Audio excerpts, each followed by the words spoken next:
এবং আপনারা জানেন তারা এখনও পর্যন্ত সুস্থ আছে। আমি আপনাদের গতকালও বলছিলাম যে তার পরিবারের কাছে আপনারা মেসেজ দেওয়ার জন্য যে আমরা মনে করি যে আমাদের ডিবির যে কার্যালয় এটা একটা মানুষের একটা আস্থার জায়গা। আজকেও তারা পরিবারের লোকজন দেখা করেছে এবং আমাদের কাছে সন্তুষ্টি প্রকাশ করেছে এবং তারা যে ভালো হয়েছে সেই জন্য তারা আমাদেরকে ধন্যবাদ দিয়েছেন।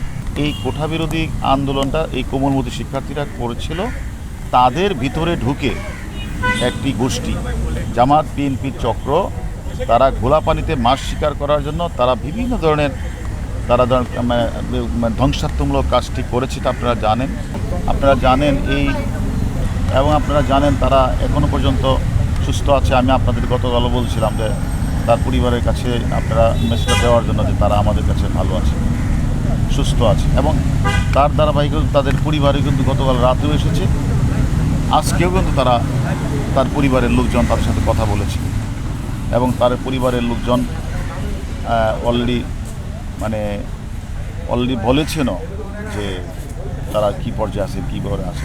আমি মনে করি যে আসলে রাষ্ট্রের আমরা যে পুলিশ সদস্য কর্মরত হিসেবে আমরা মনে করি কোনো ব্যক্তি কেউ যদি আসলে ইনসিকিউর ফিল করে আমাদের কাছে সে বিষয়টা আসে, আমাদের দায়িত্বের মধ্যেই পড়ে তাদেরকে বিষয়টা দেখভাল করা। আমরা সেই হিসেবে তাদের সিকিউরিটির পারপাসটার কারণেই আমরা তাদেরকে আমরা দেখভাল করছি এবং তারা অলরেডি কিন্তু তারা একটা বিবৃতিও তারা প্রদান করেছে যে তারা যে এই কোটাবিরোধী আন্দোলন তারা এখান থেকে তারা এটাকে ঘোষণা করেছে যে তারা আর নাই, আন্দোলন তারা নাই।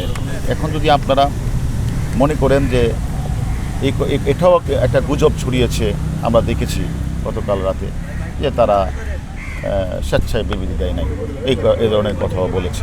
আমার কথা হলো যে আমরা মনে করি যে আমাদের ডিবির যে কার্যালয় এটা একটা মানুষের একটা আস্থার জায়গা।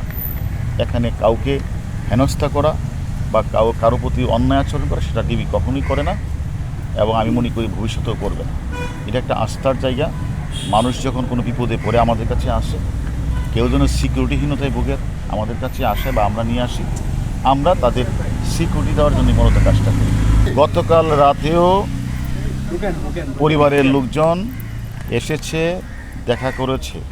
আজকেও তারা পরিবারের লোকজন দেখা করেছে এবং আমাদের কাছে সন্তুষ্টি প্রকাশ করেছে এবং তারা যে ভালো হয়েছে সেই জন্য তারা আমাদেরকে ধন্যবাদ দিয়েছেন।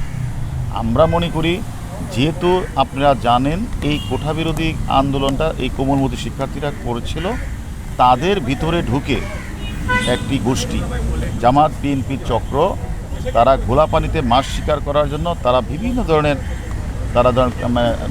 ধ্বংসাত্মমূলক কাজটি করেছে। আপনারা জানেন তারা আমাদের পুলিশ সদস্যকে ঝুলিয়ে হত্যা করেছে, তারা সাধারণ মানুষকে তারা হত্যা করেছে, তারা বিভিন্ন রাষ্ট্রীয় স্থাপনাগুলিতে আগুন লাগিয়েছে। আমরা মনে করি এই সকল সমন্বয়কদেরকেও এই সকল এই চক্রান্তকারীরা তারা আবার যদি ঘোলাপানিতে মাছ শিকার করে তাদের নিরাপত্তা বিষয়টা আমাদের একটু দেখা দরকার।